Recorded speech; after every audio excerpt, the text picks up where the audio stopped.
Bien, je vous propose de présenter ces instants au Seigneur. Seigneur éternel, nous sommes réunis devant toi pour écouter ta parole, pour recevoir l'instruction que tu as préparée d'avance pour nous, Seigneur. Et nous voulons avoir un cœur malléable, un cœur disposé, Seigneur, à recevoir cette parole, comme la nourriture que tu as mis en réserve pour nous, pour l'aujourd'hui de nos vies. Seigneur, veuille permettre que toute chose soit bien disposée dans nos vies, dans nos cœurs, pour la recevoir, pour qu'elle porte du fruit, et que tu sois toi-même glorifié à travers nos vies, Seigneur. Et pour ma part, je me place devant toi, afin que ce soit toi qui parles et que je sois effacé devant ta majesté, pour que ce soit ton esprit qui parle à nos cœurs, Seigneur. Et nous sommes réunis dans la liberté et nous ne voulons pas oublier tous nos frères persécutés. Seigneur, ceux qui sont mis à mort pour leur foi, ceux qui sont emprisonnés pour leur foi, ceux qui sont torturés pour leur foi. Seigneur, nous te prions afin que tu les soutiennes, que leur foi ne défaille pas, Seigneur. Et que, bien que nous sachions qu'il faut que des frères aussi meurent en martyrs, Seigneur, qu'ils ont une place particulière dans ton royaume, Seigneur, mais que ton esprit soit avec eux pour les soutenir, pour les encourager, pour les bénir, Seigneur, et pour ceux qui peuvent être libérés, Seigneur, libère-les, délivre-les. Seigneur, nous voulons porter nos frères devant le trône de la grâce, Seigneur, pour que tu poses ta main sur eux et que tu les assistes au nom de Jésus-Christ. Amen. Donc, comme je le disais, je pensais faire la suite du dernier message qu'on avait eu sur le sang, et il y a une petite prédication qui s'intercale entre les deux. Donc pour étayer notre méditation d'aujourd'hui, je vais vous inviter à ouvrir vos Bibles dans le livre d'Ésaïe, au chapitre 58, et on va lire le chapitre dans son ensemble. Ésaïe 58, au verset 1er. « Crie à plein gosier, ne te retiens pas, élève la voix comme une trompe, dis à mon peuple sa transgression, à la maison de Jacob ses péchés. Jour après jour, il me cherche, il désire connaître mes voies, comme une nation qui aurait agi selon la justice, et qui n'aurait pas abandonné l'équité de son Dieu. Il me demande des jugements justes, il désire s'approcher de Dieu. Pourquoi jeûnons-nous? Ne le vois-tu pas? Pourquoi nous privons-nous? Ne le sais-tu pas? Le jour où vous jeûnez, vous vaquez à vos propres affaires, et vous pressez tous vos ouvriers. Quand vous jeûnez, ce ne sont que querelles et brouilles. Méchant coup de poing, vous ne jeûnez pas comme le veut ce jour. Vous êtes entendu d'en haut, pour être entendu d'en haut. Est-ce là le jeûne que je préconise? Un jour où l'homme se prive? S'agit-il de courber la tête comme un roseau, de se coucher sur le sac de la cendre? Est-ce là ce que tu appelles un jeûne, un jour agréé du Seigneur? Le jeûne que je préconise, ce n'est pas cela, mais plutôt ceci: détacher les chaînes de la méchanceté, dénouer les liens du joug, renvoyer libres ceux qu'on écrase et rompre tout joug. Ne s'agit-il pas de partager ton pain avec celui qui a faim et de ramener à la maison les pauvres sans abri, de couvrir celui que tu vois nu et de ne pas t'esquiver devant celui qui est ta propre chair?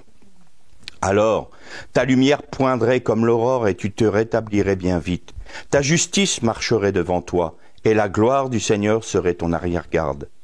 Alors tu appellerais et le Seigneur répondrait. Tu appellerais au secours et il dirait: je suis là. Si tu éloignes du milieu de toi le joug, les gestes menaçants et les discours malfaisants, si tu offres à l'affamé ce que tu désires toi-même, si tu rassasies l'affligé, ta lumière se lèvera dans les ténèbres et ton obscurité sera comme le midi. Le Seigneur te conduira constamment, il te rassasiera dans les lieux arides et redonnera de la vigueur à tout ton corps. Tu seras comme un jardin bien arrosé ou abreuvé, comme un point d'eau dont l'eau ne déçoit pas. Grâce à toi, on rebâtira sur les ruines d'autrefois ou sur d'anciennes ruines. Tu relèveras les fondations des générations passées. On t'appellera celui qui répare les brèches, celui qui restaure les sentiers pour rendre le pays habitable.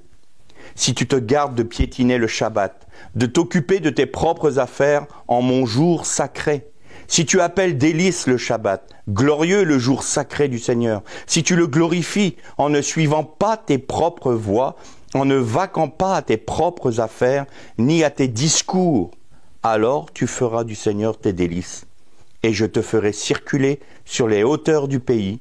Je te nourrirai du patrimoine de Jacob, ou je te donnerai en héritage l'héritage de Jacob. Ton père, c'est la bouche du Seigneur qui parle. Et on fera une autre lecture dans l'évangile de Matthieu, au chapitre 5, et on lira les premiers versets. Voyant les foules, il monta sur la montagne, il s'assit, et ses disciples vinrent à lui. Puis il prit la parole et se mit à les instruire. Heureux les pauvres en esprit, car le royaume des cieux est à eux. Heureux ceux qui pleurent, car ils seront consolés. Heureux ceux qui sont doux, car ils hériteront la terre. Heureux ceux qui ont faim et soif de justice, car ils seront rassasiés. Heureux ceux qui sont compatissants, car ils obtiendront compassion. Heureux ceux qui ont le cœur pur, car ils verront Dieu. Heureux les artisans de paix, car ils seront appelés fils de Dieu. Heureux ceux qui sont persécutés à cause de la justice, car le royaume des cieux est à eux. Heureux êtes-vous lorsqu'on vous insulte, qu'on vous persécute, qu'on répond faussement sur vous toutes sortes de méchancetés à cause de moi. Réjouissez-vous et soyez transportés d'allégresse, parce que votre récompense est grande dans les cieux, car c'est ainsi qu'on a persécuté les prophètes qui vous ont précédés. On arrêtera là nos lectures. Dans le chapitre 58 d'Ésaïe, on voit un peuple d'Israël qui commence déjà, qui a bien entamé son apostasie. Ésaïe a vécu le temps du règne d'Ézéchias. Et à la suite d'Ézéchias, il y a eu un roi qui a régné pendant 2 ans, et ensuite a commencé le règne du roi impie Ménaché. Ménaché était celui qui avait amené le peuple d'Israël tellement loin dans le rejet de Dieu, dans l'idolâtrie, qu'il faisait passer ses enfants par le feu. Son fils a été passé par le feu, et c'est lui qui a institué Moloch dans la vallée de Ben-Hinnom, et c'est là que les prêtres frappaient du tambour pour couvrir le cri des enfants qui étaient jetés dans la gueule béante de la fournaise de Moloch. Petite parenthèse, notre pays a établi un autel à Moloch dans sa constitution. Les résultats, on ne manquera pas de les avoir. Et maintenant, on veut aller jusqu'à l'euthanasie. Je fais juste cette parenthèse-là, mais notre nation, si l'Allemagne a perdu la guerre militairement, elle l'a bien remportée idéologiquement. Mengele faisait pas mieux. On tuait les enfants, ça s'appelle de l'eugénisme. Bon, nous y sommes, mais comme c'est en blouse blanche, on doit considérer que ça doit être moins sale que ce que les nazis ont fait. Mais c'est le même esprit qui agit, c'est un esprit de mort. Je ferme la parenthèse là. Donc le peuple d'Israël commençait déjà à rentrer dans l'idolâtrie, et Ménaché a fait aller à tel point Israël que quand Dieu a dit à son fils qui était revenu à l'Éternel, il dit je ne jugerai pas Juda de ton vivant. Mais maintenant c'est fini, c'est un décret. Ils ont été trop loin, c'est la déportation à Babylone.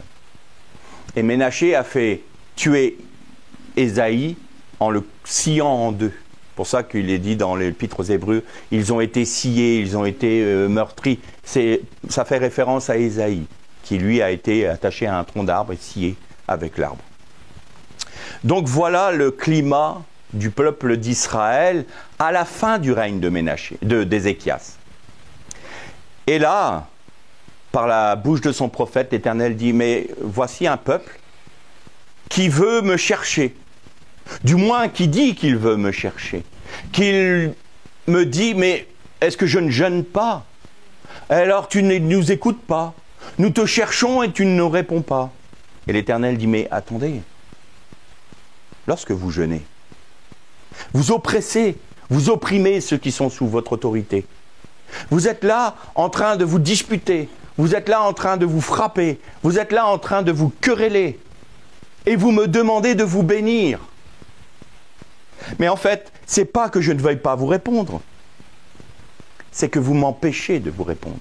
Par votre attitude, par la méchanceté de votre cœur. Je ne peux pas faire couler l'huile d'onction sainte sur la chair de l'homme. Et vous me demandez de répondre, je ne peux pas. Et l'Éternel encore explique à son peuple, voici quel est le jeûne selon ma pensée. C'est relâche l'opprimé, délie celui qui est lié, délivre le prisonnier. Attache-toi à répondre aux besoins de ton prochain, de ton frère. Alors, on peut regarder Israël avec un regard un peu sévère, là, en se disant, ah, quand même, le peuple de Dieu qui ose faire des choses comme ça. Et nous, dans notre vie personnelle, où en sommes-nous? Est-ce que nous cherchons le bien de notre frère ou de notre sœur? Est-ce que nous cherchons le bien de notre prochain? Ou est-ce que nous revendiquons d'abord nos propres droits? Le Seigneur nous dit, par la bouche de Jésus lui-même, si on te demande de faire 1000, fais-en 2. Si on te demande ton manteau, donne aussi ta tunique. Ah mais Seigneur, c'est mes droits ça. Je revendique mes droits sur mon prochain.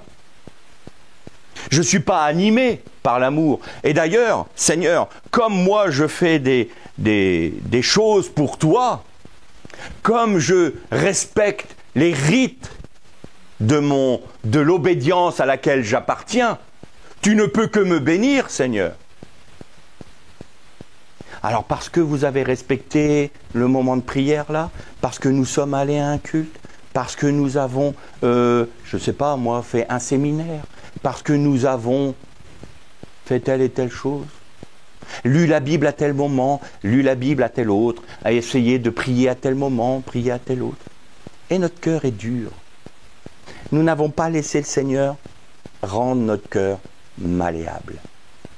Et alors on dit au Seigneur, mais je jeûne. Mais est-ce qu'on jeûne? Quelle est la motivation de nos jeûnes? Parfois on est là, on se dit, ah, j'ai envie de ça, je vais demander au Seigneur de bénir ce que je pense et je vais jeûner. Vous pensez? On pense une seule seconde qu'on va tordre le bras de Dieu? Dieu va nous dire, je ne peux pas répondre à ta question. Je ne peux pas répondre à ton attente parce que tu n'es pas dans la disposition de cœur qui me permet de te bénir. C'est aussi simple que ça.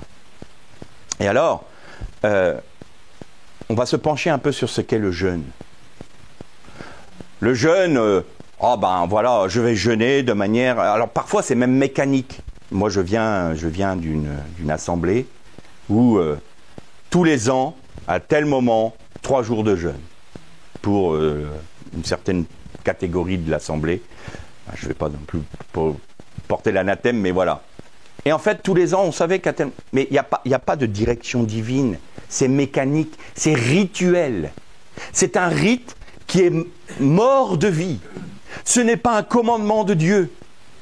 Quand le Seigneur nous demande de jeûner, qu'est-ce qu'exprime le jeûne? Seigneur, je renonce à mes droits légitimes de me nourrir. Donc, aux besoins physiologiques de mon corps, j'y renonce pour toi. Ça exprime quoi? Ça exprime que je renonce à tous mes droits, même légitimes, pour t'adorer et pour te rendre la gloire qui t'est due. Et quand la gloire qui t'est due t'est rendue, alors à ce moment-là, ton nom est élevé et glorifié. Et là, je peux recevoir de toi les instructions, recevoir de toi ta pensée, pour pouvoir marcher dans ce monde et pour pouvoir faire tes œuvres. Pas les miennes, les tiennes, Seigneur. Et qu'est-ce qui est au centre des œuvres de Dieu? Mon prochain. Et le mot jeûne, il se dit tsum en hébreu. Et vous savez que donc, il y a toujours un poids numérique. J'exprime ça. Et le poids numérique de tsum, c'est 136. Et vous allez voir que c'est assez intéressant parce qu'en valeur ordinale, vous avez une expression qui a le même poids numérique, 136. Tu aimeras ton prochain comme toi-même. Ça a la même valeur numérique que tsum, et qui veut dire jeûne. Et puis, il y a une autre expression qu'on ne trouve pas dans la Bible, mais qui va nous parler. C'est Akol Kala. Akol Kala, c'est toute l'épouse. En d'autres termes, si nous jeûnons selon la pensée de Dieu, jeûner n'est pas seulement dire « Seigneur, aujourd'hui, j'ai décidé de ne pas manger pendant une semaine, 15 jours, 40 jours. » C'est pas ça l'important. La réalité du jeûne doit être toute notre vie. C'est pas un jour ou un mois dans l'année où on va dire au Seigneur, ah bah là je jeûne, donc comme c'est tu aimeras ton prochain comme toi-même et que je ferai partie de l'épouse, je serai de l'épouse pendant 40 jours, je vais donner à mon prochain. C'est toute notre vie. C'est l'expression de notre vie. Et pourquoi c'est l'expression de notre vie? Parce que c'est l'expression de la vie du Messie en nous. Et le Messie en nous, qu'est-ce qu'il a fait? Il a tout donné. Tout. Il n'a rien retenu pour lui. Tout pour nous, tout pour l'autre. Alors, quand Dieu dit, mais quand vous jeûnez, vous n'êtes plus dans « tu aimeras ton prochain comme toi-même ». Tu n'es plus dans cette position où tu es de la même nature que ton époux, tu n'es plus une épouse. Et alors, vous vous querellez, vous vous disputez. Pire encore, parfois, vous vous frappez. Dans le monde chrétien, est-ce que l'on brille par notre amour que nous avons les uns pour les autres? Il suffit d'être lucide, hein. Même dans des assemblées. Et aujourd'hui, il y a un danger plus grand encore, parce que comme on est avec les réseaux sociaux, eh bien, on peut glaner un peu partout.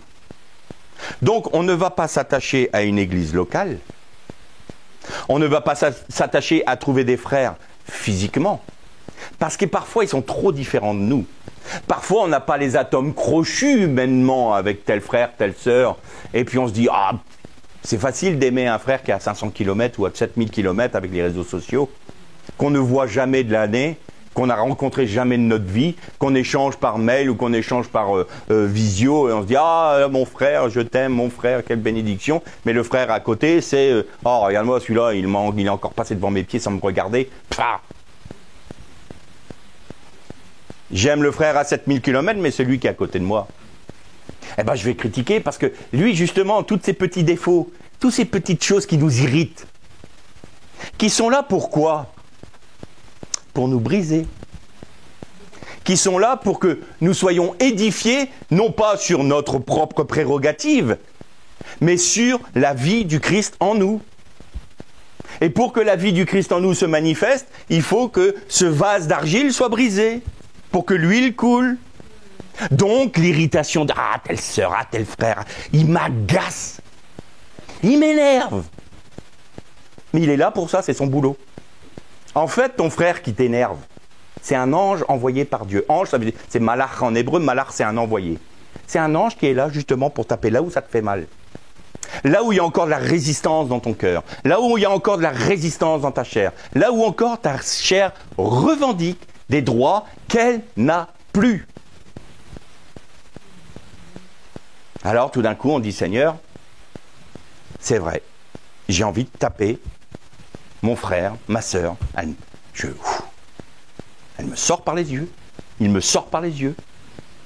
Et Seigneur te dit maintenant, est-ce que tu es mort ou pas?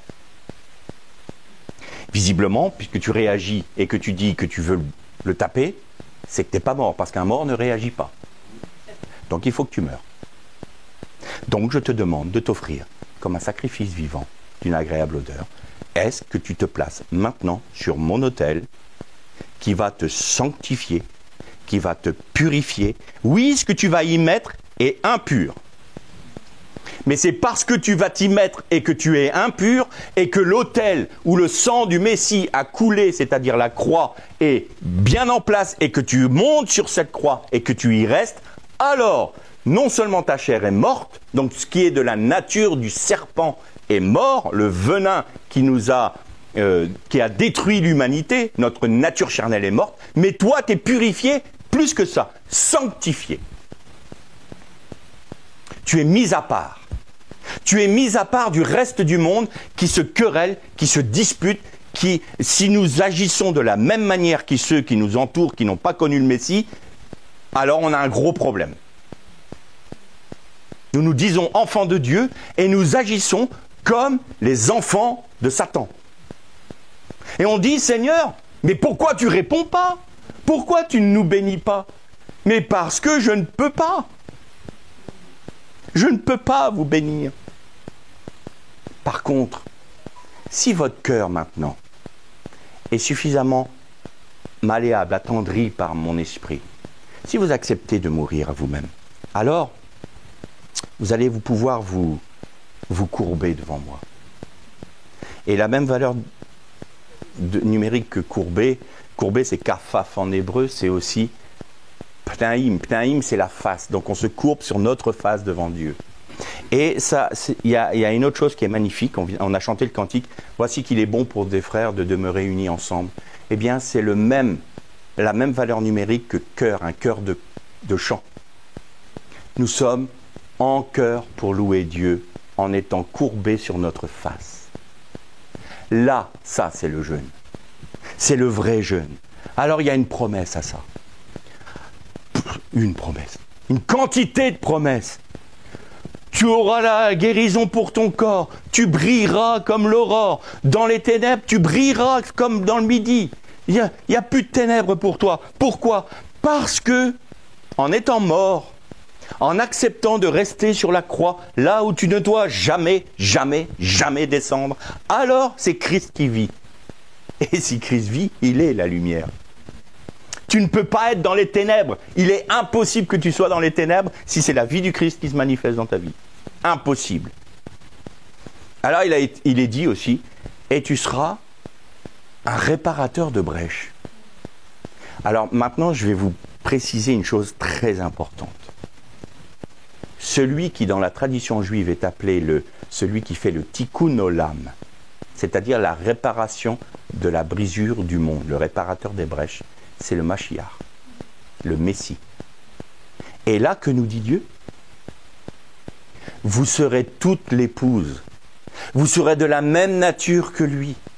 Et lui, plutôt que de dire, c'est moi le réparateur des brèches, moi et moi seul, notre céleste époux dit, je te permets de venir avec moi, de t'asseoir sur mon trône, et je te rends participant à ma nature, je t'appelle aussi réparateur des brèches. Nous sommes en tant qu'entité, en tant qu'épouse du Messie, celle qui jeûne, mais dans le vrai sens du jeûne, en disant « Je n'accepte pas de mauvaises pensées sur mes frères et sœurs, même celui qui m'énerve. Je les refuse. Je tends ma main à celui qui est dans le besoin. Je vais chercher d'abord le besoin de mon frère avant de revendiquer mes propres besoins. Je vais apporter à mes frères des choses, et même si j'ai rien en retour, que m'importe, je ne permets pas la mauvaise pensée. En d'autres termes, c'est quoi? C'est les fruits de l'esprit. On nous demande souvent, ce serait bien qu'on prêche sur les fruits de l'esprit. Les voilà, les fruits de l'esprit. On ne cherche pas, on ne pense pas au mal. Combien de fois on ne se préoccupe pas de savoir si tel ou tel a un problème. Moi, je me souviens d'un frère qui un jour m'envoie un message sur mon téléphone.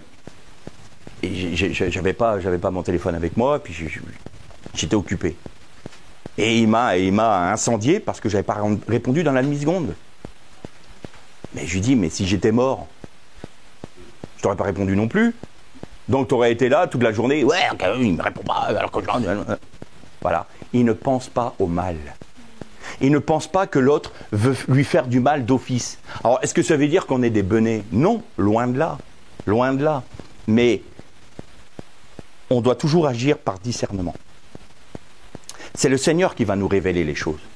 Il y a des moments, on ne peut pas être avec des personnes qui se disent frères ou sœurs. On ne peut pas s'associer à eux. Pourquoi? Parce que le Seigneur nous a donné une parole précise en nous disant « Attention, je te mets en garde ». Auquel cas, on obéit à la parole de Dieu. C'est pas dire qu'on n'aime pas l'autre. Ça ne veut pas dire qu'on va le haïr. Ça ne veut pas dire qu'on va dire il est rien. Mais l'esprit qui l'anime n'est pas bon. Et on ne peut pas associer notre esprit à son esprit. C'est ça que ça veut dire. Donc on ne peut pas, c'est l'apôtre Paul qui dit ça, si tu reprends une fois, deux fois, trois fois ton frère qui ne t'écoute pas, alors qu'il soit anathème. Anathème, c'est pas dire tu vas mourir, on va le mettre à mort. Ça veut dire tu ne peux plus le considérer comme frère, tu ne peux plus manger le pain avec lui, le pain de la communion. Tu ne peux plus avoir de communion avec lui parce qu'il a rejeté l'esprit du Christ. Maintenant, toujours problème des réseaux sociaux. Aujourd'hui, on se sent mandaté pour aller reprendre le frère qui a dit une prédication à 7000 km, tel bonhomme qui est en Belgique, l'autre qui se retrouve en Afrique et tout ça. Moi, je me fais un point d'honneur, même avec des personnes avec lesquelles je suis en désaccord sur la doctrine. J'écris même pas de message. Pourquoi? Mais parce que je ne suis pas mandaté par Dieu. Moi, je ne vis pas avec eux. Je ne les connais pas. Je ne peux pas porter un jugement de valeur sur leur vie. Je ne les connais pas.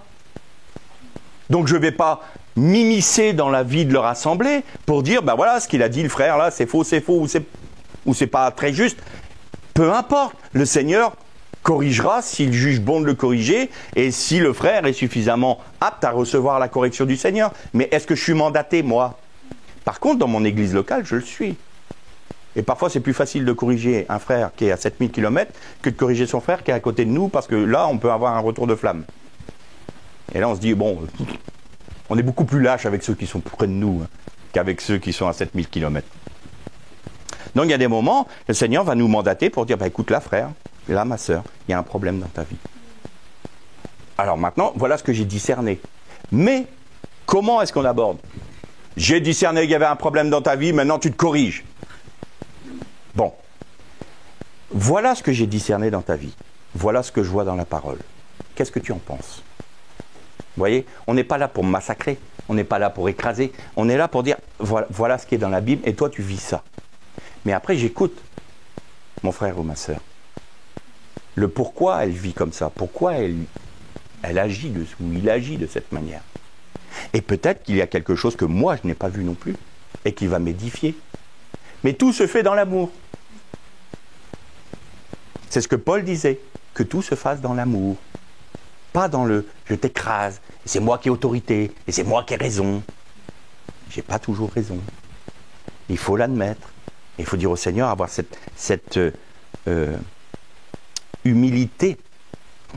Heureux les débonnaires, heureux les doux, car ils hériteront la terre. C'est le sermon sur la montagne. Le sermon sur la montagne, c'est quoi? 5 discours de Jésus sur la montagne. C'est la Torah du Messie. C'est les 2 premières tables de la loi qui ont été brisées sur le veau d'or. C'est ce que Jésus a donné sur la montagne. Et c'est très intéressant parce que le premier terme, c'est « et Jésus s'assit ». Il s'assit. Il n'est pas resté debout sur la montagne. Ça ne peut pas dire qu'il s'assoit, qu'il reste debout pour dire. Non, non. Il s'est assis sur la montagne. Ça veut dire que la Torah du Mashiach s'assoit. Il est assis dans cette position de la Torah du Messie. Et c'est sur cette position que nous avons autorité sur les principats, sur les dominations et sur les esprits. Et donc Jésus déjà là s'est assis. Assis sur ce qu'il enseignait. Et nous sommes appelés à être assis sur la montagne avec lui. Sur la base de cet enseignement, parce que Torah c'est littéralement enseignement. Heureux serez-vous quand l'on vous persécuterait. Heureux les humbles, heureux les pauvres d'esprit, heureux ceux qui sont miséricordieux. Voilà, là on s'assoit là-dessus. Et ça revient au jeûne. Le jeûne, le véritable jeûne. Tu aimeras ton prochain comme toi-même. Et en faisant cela, tu es toute l'épouse. Ça veut dire que tu es de la même nature que Yeshua. Et comme Yeshua est de la même nature que toi, et que toi tu es de la même nature que lui, alors il te dit, tu es un réparateur de brèches comme moi. Parce que tu es de ma nature. Et ce qui est étonnant, c'est qu'ils rebâtiront sur d'anciennes ruines. Le mot ruine, qui est Rorba ou Rorva, en hébreu veut dire aussi des mausolées. Et là, il y a une parole qui nous vient. Votre religion, vos rites, toutes les traditions que vous vous êtes rajoutées pour dire c'est pour plaire à Dieu. eh bien, vous êtes comme des tombeaux blanchis, disait Jésus. Et à l'extérieur, ça fait très joli. Ils sont blanchis, ils sont beaux, ils sont propres, comme ça. Donc, quand on vient vers vous, oh, ça a l'air si beau, ça a l'air si bien, ça a l'air si propre. Puis quand tout d'un coup, on vit avec vous, quand on partage avec vous notre quotidien, notre vie spirituelle, ben on est en train de réaliser qu'il y a beaucoup de morts dedans. On est en train de réaliser que dedans, c'est plein de rapines et de vers. C'est un mausolée. C'est ruine. C'est une ruine. Alors, soit nous avons des rites qui sont des mausolées, qui sont très beaux comme monuments extérieurement, mais qui intérieurement produisent la mort, soit nous sommes dans le courant de vie de la vie du Mashiach. Il y a deux chemins.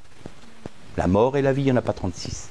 Il n'y a pas des demi-morts, des demi-vivants, des trois quarts de vivants. C'est soit tu es mort, soit tu es vivant. Pas entre les deux. Donc soit tu es un mausolée, qui peut être très beau, hein, en l'occurrence. Il y a un mausolée, je ne sais plus où c'est, le Taljab ou... Je ne sais plus. Le Taj Mahal, merci Elisabeth. Le Taj Mahal est magnifique. Mais c'est la mort qui est dedans. C'est la mort que dedans. Une religion peut être très belle extérieurement. Nos rites peuvent être très beaux extérieurement. Mais s'ils n'ont pas une valeur intérieure, s'ils ne sont pas produits par la vie, à quoi cela nous sert-il de jeûner si nous ne vivons pas la pensée du jeûne? À quoi cela nous sert-il de respecter le Shabbat? Parce qu'il est parlé du Shabbat tout à l'heure. Mais vous avez noté une chose. Pendant le Shabbat, tu fais tes propres affaires. Tu fais tes propres pensées. Tu veux obtenir ce que toi tu veux. Alors, aujourd'hui, on se déchire. Shabbat samedi, ceux qui font le dimanche, ceux qui font Shabbat, qui font pas de Shabbat le samedi, ils sont perdus. Ceux qui font le Shabbat le dimanche, c'est des hérétiques. Mais le Shabbat, c'est tous les jours, c'est comme le jeûne. À quoi ça sert de faire Shabbat si tu fais ta propre pensée pendant tout le reste de la semaine? Donc c'est pareil, c'est comme le jeûne. Tu fais le jeûne pendant 40 jours, là tu es l'épouse du Christ pendant 40 jours, là tu vas aimer ton prochain pendant 40 jours, et le reste de l'année, tu peux lui taper dessus. Et puis là, on va faire le Shabbat tous les samedis, mais le reste de la semaine, Seigneur, tu t'en occupes pas, c'est à moi.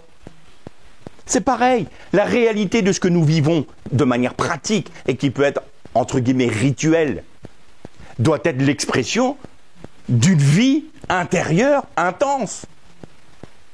Autrement, on est un mausolée. On est un mausolée.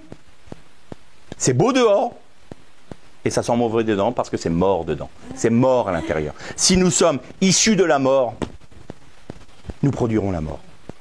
Et là, on revient à ce qu'on nous disait tout à l'heure, ça sera des fruits amers. Des fruits qui vont être là pour nous, qui vont agacer les dents de ceux qui nous entourent. Alors, qu'est-ce qu'il nous faut faire aujourd'hui? Au risque de me répéter, il faut qu'on meure. Il faut qu'on accepte la croix. Et je pense que j'ai l'habitude de vous dire en fin de prédication l'air les shalom, mais je rajouterai aussi une petite quelque chose tout à l'heure. Vous allez voir. Je te ferai monter. Là, on revient sur la montagne. Assis sur la montagne, je te ferai monter. Je te ferai monter avec moi dans les cieux. Je te ferai monter sur mon trône. Je te rendrai participant de ma nature, dit Seigneur. Et alors, oui, tu seras un réparateur de brèches, mais tu vas être là pour goûter ce que je suis. Tout cela est écrit dans ce chapitre. Tu vas goûter à ma nature. Tu vas te nourrir, tu vas jouir de moi. Et en jouissant de moi, tu vas réaliser qu'en fin de compte, tes prérogatives font pas le figure au bout d'un moment. Tu vas dire que tes droits, mais en fait, Seigneur, c'est mesquin. Parce que tout est dirigé vers moi seul. Et tu écrases l'autre. Alors que la parole dit, si tu dis aimer Dieu et que tu n'aimes pas ton frère qui est à côté de toi, tu es un menteur. Comment peux-tu aimer Dieu que tu ne vois pas et détester et haïr ton frère que tu vois? C'est aussi simple que ça. Hein. Alors évidemment, on peut se dire, bon là maintenant, il faut que j'aime mes frères. Oh, gros chantier. Gros chantier. Je fais comment pour pas taper dessus? Et pire, je fais comment pour pas taper sur ceux qui sont même pas mes frères, mais qui... le Seigneur, il sait où il faut taper avec moi. Un musulman. Est-ce que tu aimes le musulman, Philippe? Faut que je sois honnête, hein. Voilà. Est-ce que tu l'aimes? Est-ce que tu aimes le sataniste?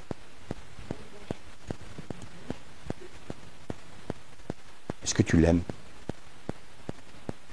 Ah oui, mais là, Seigneur, tu me demandes beaucoup. Il dit, voilà, je te demande de faire la différence entre la personne et l'esprit qui l'anime.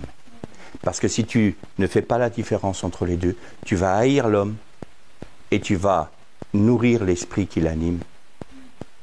Parce que tu seras non seulement en train de nourrir l'esprit qui anime celui qui veut te tuer, mais tu seras animé toi-même par cet esprit, parce que tu voudras le tuer. Et tu seras un meurtrier. Donc je te demande de l'aimer. Ah ça je peux pas, Seigneur. Bravo. Enfin tu es honnête. Enfin tu es honnête. Tu ne peux pas l'aimer. Alors la seule chose pour l'aimer, c'est que tu meurs à toi-même. Et que tu restes sur la croix. Et tu verras que mon amour pour lui est entier, complet. Pourquoi? Parce qu'il est aveuglé. Parce qu'il ne voit pas. Mais le jour où ma lumière va se lever sur lui, alors, de sataniste qu'il était, de musulman, de tout ce que vous, bouddhiste ou n'importe quel, tout d'un coup il réalisera qu'en Jésus-Christ, il a la réconciliation avec le Père Céleste. Mais si toi tu le détestes, si toi tu es animé par cette envie de meurtre, parce qu'au terme c'est ça, à terme c'est ça, celui qui dit raka à son frère, bon littéralement ça veut dire imbécile. Si tu dis imbécile à ton frère, c'est pas que tu as envie de le tuer. Mais Jésus dit, attention, regardez l'esprit qui vous anime. Tu commences par raka. Ensuite, ça va être, il m'agace vraiment. Ensuite, c'est, lui, si je pouvais le taper. Ah, lui mérite de disparaître de la terre. Ah, si, dos tourné, et là, tu veux le tuer. Déjà, raka t'entraîne dans cet esprit de meurtrier. C'est pour ça que Jésus dit, faites attention, aimez vos ennemis. Je peux pas, Seigneur. Si tu peux, par ma grâce. Ça ne veut pas dire que tu vas accepter l'esprit qui l'anime, que tu vas accepter tout ce qu'il fait, que tu vas être en communion avec lui. C'est pas ce que je te demande. Je te demande de l'aimer en tant que personne. Pourquoi en tant que personne? Parce qu'en tant qu'être humain, c'est ton frère. En tant qu'être humain, il est de la même nature que toi. Et si moi je t'avais pas racheté, tu serais peut-être à sa place. Et si le Seigneur m'avait pas racheté moi, je sais où je serais. Enfin, je serais soit mort, soit en tôle, ça c'est sûr. Parce que il m'a aimé. Il n'a pas retenu son amour envers moi, et c'est ça qui m'a terrassé. Comment voulons-nous prêcher Christ qui est amour, Dieu qui est amour, en produisant de la haine? C'est pas possible. C'est pas possible. Comment pouvons-nous démontrer que nous sommes des disciples, l'épouse du Christ, si nous nous déchirons les uns les autres? Si nos petits désaccords font des divisions, des séparations, des querelles, des prises de position de « toi, je ne veux même plus entendre parler de toi ». Nos familles sont déchirées. Nos églises sont déchirées. Les dénominations sont des déchirures. Et nous osons dire au Seigneur, bénis-nous, car nous sommes ton épouse. Non, ce n'est pas vrai. Nous sommes des menteurs. Nous ne sommes pas l'épouse du Christ si nous sommes animés par ces pensées-là. Les pensées partisanes ne sont pas de Dieu. À ceux-ci tous reconnaîtront que vous êtes mes disciples, à l'amour que vous avez les uns pour les autres. Point. Il n'y a rien à rajouter. Seigneur, on n'est pas capable. Oui, je le sais. C'est la croix. Alors si nous rentrons tous dans cette pensée, que nous acceptons tous de monter sur l'autel du sacrifice, alors il y a un héritage. L'héritage de Jacob.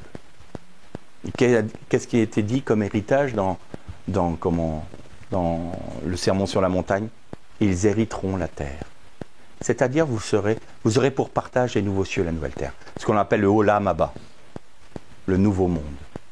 Mais si vous êtes l'épouse, non seulement vous serez dans le Olam Abba, mais vous serez résident de la Nouvelle Jérusalem. Parce que la Nouvelle Jérusalem, c'est l'épouse du Messie. Et vos œuvres, ça sera de l'or, de l'argent, des pierres précieuses. C'est ce qui bâtit, les matériaux qui forment la Nouvelle Jérusalem. Mais pour que ça soit de l'or, de l'argent et des pierres précieuses, il faut que ça procède de ma nature, dit Jésus. Alors, je vous invite à être pleinement de la même nature que Jésus. Que nos jeûnes soient des vrais jeûnes. Tu aimeras ton prochain comme toi-même. Que nous puissions nous courber sur notre face pour être d'un même cœur, un cœur de louange et d'adoration pour notre Dieu, afin qu'il soit élevé. Que nous goûtions sa nature, que nous soyons élevés au milieu de lui, en lui, avec lui, pour lui, sur la montagne, c'est-à-dire sur son enseignement. Celui qui m'aime, c'est celui qui garde ma parole. Et alors nous aurons pour héritage la gloire éternelle, parce qu'il ne veut pas garder cette gloire pour lui tout seul. Je vous dis l'Erlé Shalom, et je rajoute ça, belle mort à tous.